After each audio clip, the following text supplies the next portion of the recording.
Hi, we're the curatorial staff at the Everett Museum of History. We're going to talk today about preservation. We deal with preservation every day at the museum. We have over 60,000 artifacts that have been collected over the past 60 years. One of our primary jobs here is to take care of these artifacts from the moment they arrive and throughout their lifetime, so that everyone, both now and in the future, can experience and learn from them. We want to make sure these artifacts are around for as long as possible for everyone to enjoy. But what do we really mean by the word preservation? By definition, preservation is the act of keeping from harm, injury, decay, or destruction, especially through non-invasive treatment. Basically, it's all the activities related to extending the useful life of a material.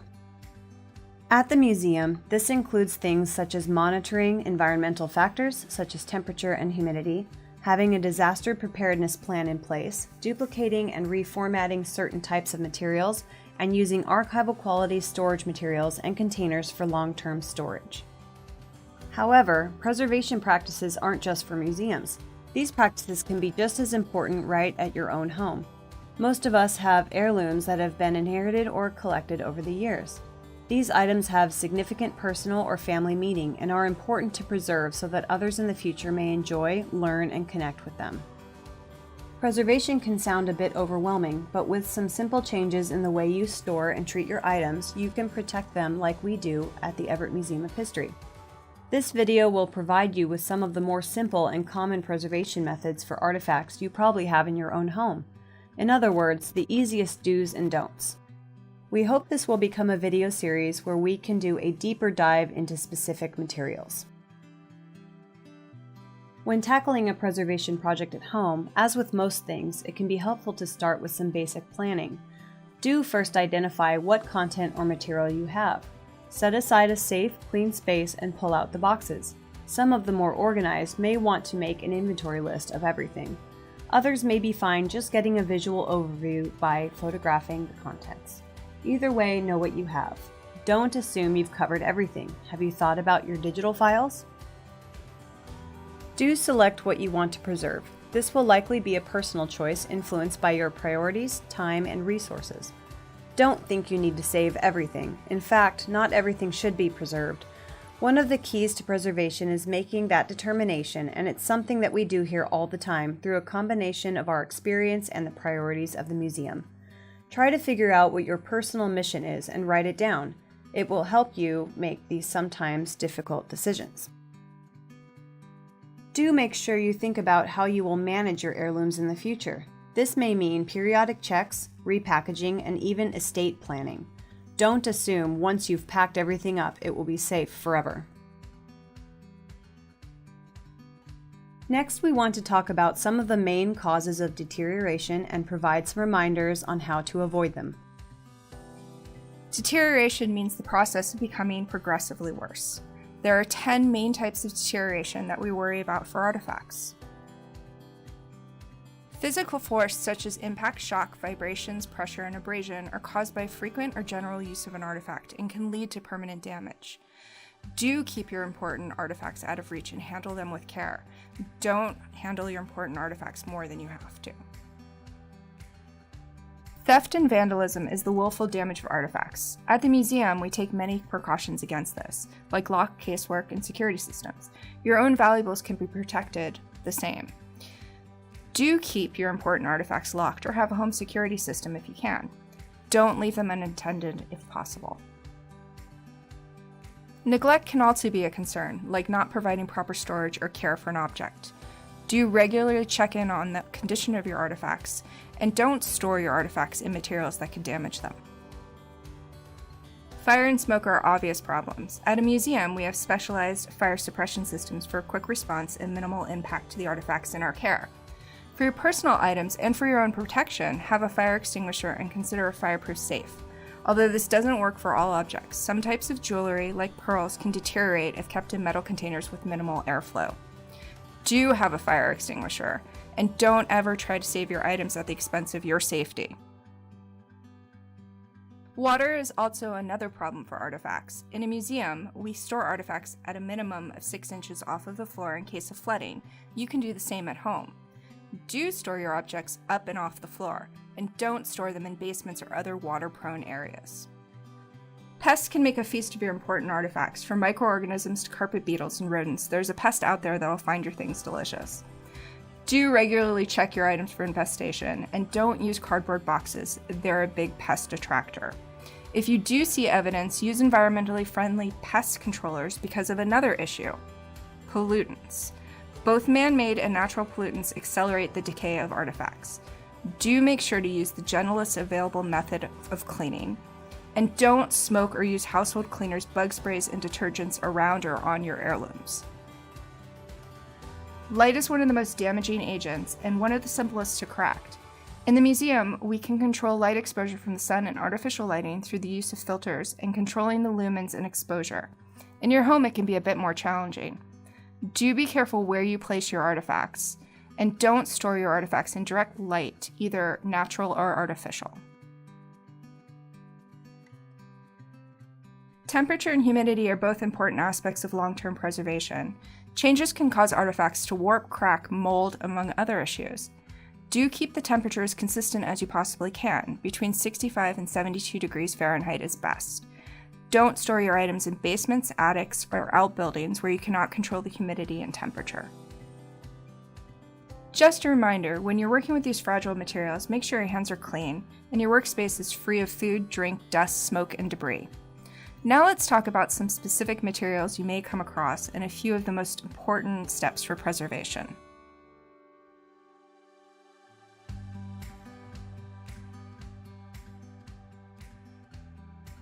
The museum has a large photographic collection documenting Everett's history from mid-1800 daguerreotypes and early 1900s albumen to the pervasive black and white gelatin silver images of the 20th century.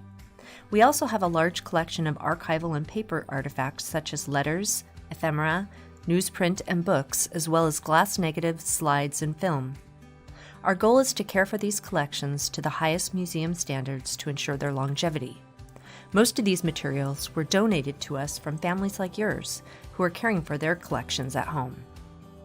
And when it comes to personal or at-home preservation, the first thing that comes to most people's minds are photographs.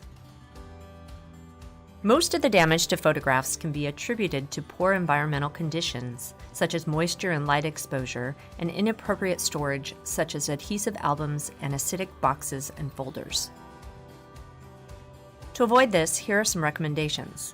Do handle photos with care, especially older ones which may have cracked emulsion or fragile paper. Don't touch the surface of the photo. Do store using the right kinds of materials. Lignin and acid-free paper envelopes, sleeves, folders, and boxes, or the more expensive chemically stable plastic sleeves. If there are any confusion on materials, look to see if it's been marked as passing the PAT or photographic activity test. This is a good indicator that it's safe for photographic preservation. Don't use craft paper envelopes, manila folders, cardboard inserts, or glassine products. Do store photos in a stable and clean environment.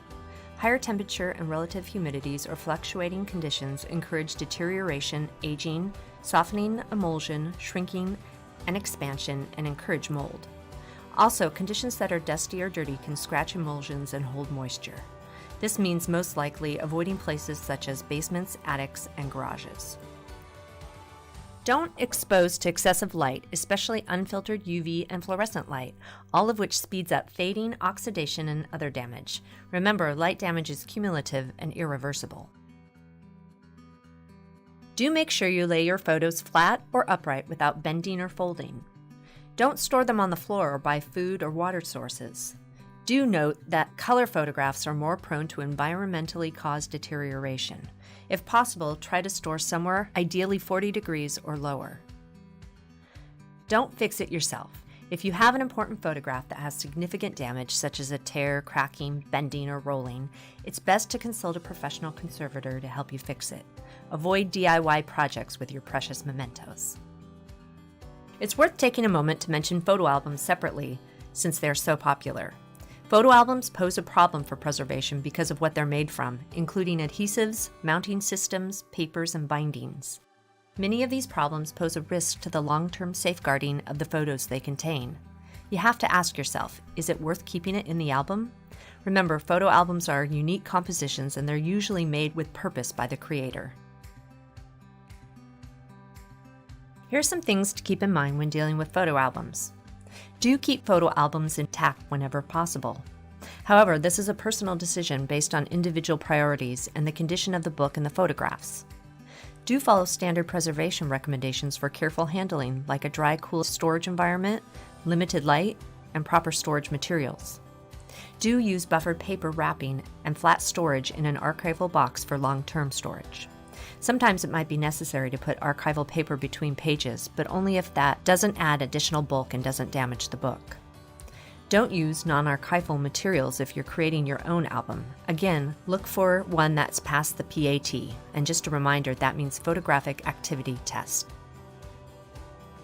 Photographic film, including slides, negatives, and moving film, pose unique challenges for preservation. They're highly sensitive to the environment. Beyond the standard precautions mentioned above, there are some specific recommendations for these materials. Don't touch the face of the film, always handle by the edge. Do store glass plate negatives in paper enclosures only, with one side opening or folded sleeve, and place them along their long edge in a heavy-duty box. Do store polyester film and negatives that were popular from 1960 onward in acid-free paper or chemically stable plastic sleeves that have passed the photographic activity test. Do store slides and transparencies vertically in acid-free cardstock boxes and keep in a cooler temperature if possible. Do transfer videotape to a digital format to capture the content, as tapes don't last long and are now considered obsolete technology. Do wind rolled film securely, evenly, and neatly with a generous center diameter, making sure to keep the emulsion side out. There are two types of materials used in film and negatives that pose hazards and must be handled appropriately and ideally removed from your collections. The first is acetate, which was used for 20th century 8mm and 16mm home movies that many of us still have. Acetate film is chemically unstable and can off-gas chemicals that are harmful to your health and to other items. When it begins to break down, it will smell like vinegar, which is known as vinegar syndrome.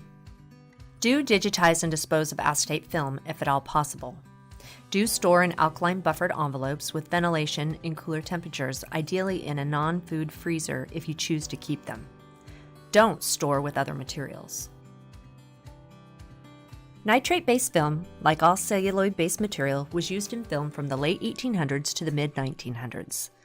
It is highly flammable and can actually self-ignite and be very hard to extinguish. Proper handling and storage of nitrate film is important. Do digitize and dispose of this type of film if at all possible. We highly recommend this. Don't toss it in your trash. It's considered a toxic substance. Contact your waste disposal office for proper instructions. Do keep it stored in cool temperatures, always below 70 degrees, but ideally in a non-food freezer if you decide to keep it. Don't store it with other photographic materials. And don't ever expose it to heat sources. Along with your photographs, you may also have letters, documents, certificates, and other paper items that hold significant, important information or pieces of your family history. Do store them like you would photographs in acid and lignin-free supportive enclosures. Do interleave with acid-free paper to avoid damage to other papers. Don't use and make sure to remove damaging fasteners such as paper clips, staples, rubber bands, brads, or string. We've been talking about physical artifacts, but it's a fact that much of our world is digital. Digital preservation is a detailed and technical topic that we'll cover in depth in another video. However, it's important to note a few key points about digital preservation. Creating scans of physical photos and documents makes for easy access and sharing. However, it's not a very good preservation method. Don't throw your originals away unless it's an obsolete format such as tapes or made from toxic materials such as film. There are some things you can do to avoid the possibility of losing your digital files. Do use a file format such as TIFF for a preservation copy which does not lose its resolution. Do make a lower resolution JPEG copy for sharing. Do store a copy in 3 different places, ideally off-site, locally, and in the cloud. Do use different storage methods, like a hard drive, DVD, thumb drive, or the cloud. Don't leave your files for extended periods of time without checking and upgrading hardware and software. Check once a year and upgrade at least every 5 years. And do try to stay organized. Avoid having your photos all over the place. Move them all to your main backup and make copies.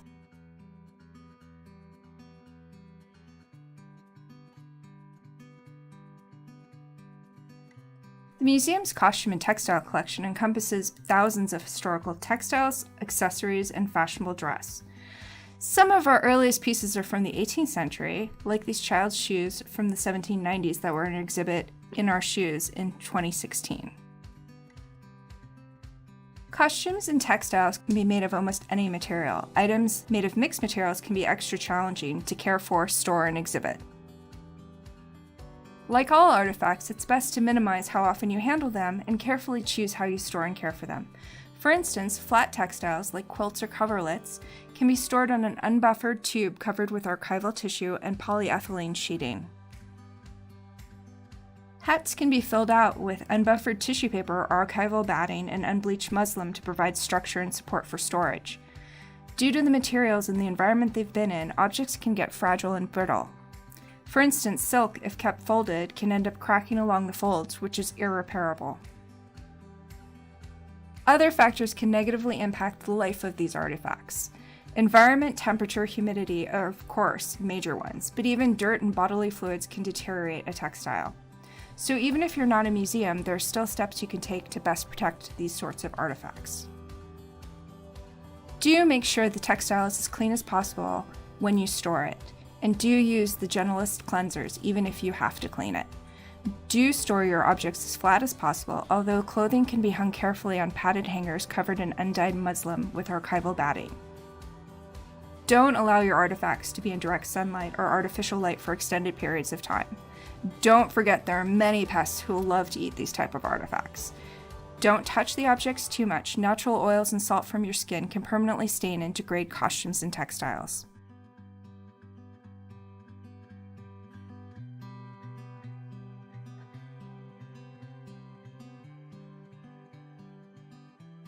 While much emphasis is put on preserving your family's artifacts, we often overlook the preservation of their memories. Oral histories are a wonderful way to capture the stories of your family members for future generations to hear. The most important step in recording an oral history interview is preparation. Do decide whether you will use audio or video for your recording and test your equipment beforehand. Don't choose a recording location that is noisy or crowded. In the case of a video recording, be sure you set up with a simple background so that the attention is on your subject. Do choose a place with appropriate acoustics and good lighting. Don't choose a public space with a lot of activity that is distracting. There is no ideal interview length, but you should make sure you understand your interviewee's needs in your planning phase. Do consider your interviewee's energy levels when deciding on interview time and duration. Don't stress or exhaust your interviewee. Instead, consider doing multiple short interviews if their energy fades quickly. You want to make sure you prepare for your interview with a series of open-ended questions to encourage your interviewee to speak at length about their experiences. Do prepare questions to ask, even if you've known this person your whole life. Do save the hard questions for the end. Do research your family beforehand and bring key dates and names with you. And don't ask yes or no questions, or questions that seek a certain answer. Don't assume your conversation will flow easily. It is harder to interview family than it is to interview a stranger. Do write down simple prompts and elaborating questions, such as, "Tell me more about that." Don't interject with your own stories or interrupt. The idea is to let your interviewee speak freely and leisurely. The overall goal here is to record your family's history so future generations will be able to hear their experiences in their own voices. Oral histories are a vital piece of the puzzle when researching family history, and all care should be taken to make sure they are as effective as possible. It's not only interesting to your immediate family, it can be a vital piece of social history to be shared. We hope the information we talked about today will help you take care of your family heirlooms. As we mentioned, we plan to cover each artifact type in more depth, as well as additional topics in the future, so stay tuned. Thank you!